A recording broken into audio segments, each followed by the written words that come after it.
Tahukah Anda malam Al-Qadar ini, malam yang penuh berkah ini, Lailatul Qadri khairum min alfi syahr. Malam penuh berkah ini diliputi oleh limpahan pahala yang mengungguli melebihi nilai dari 1000 bulan. Seringkali sementara pakar menghitung 1000 bulan ini kurang lebih ada yang menghitung 82 tahun sampai kisaran 85 tahun. Jadi bila ada seorang beribadah bertepatan dengan malam ini, maka potensi pahala yang bisa dia raih setidaknya kurang lebih 85 tahun.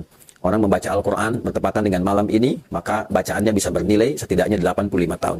Anda membacakan Alif Lam Mim, seakan mendapat pahala. Bacaan itu lebih daripada 85 tahun membaca Alif Lam Mim tanpa henti.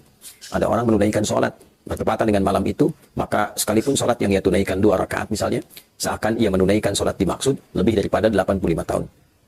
Tanazzalul malaikah, malaikat berbondong-bondong turun.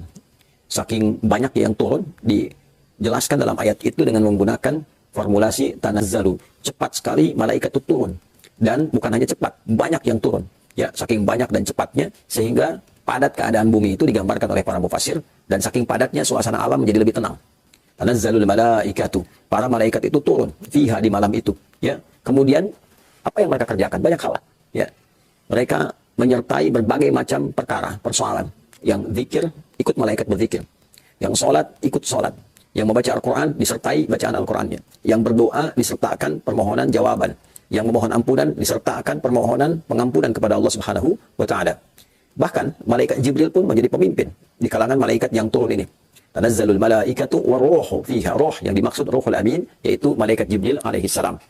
Malaikat Jibril turun, malaikat yang lain turun. Sayyidul malaikah dan para malaikat turun menyemarakkan malam yang penuh dengan berkah ini.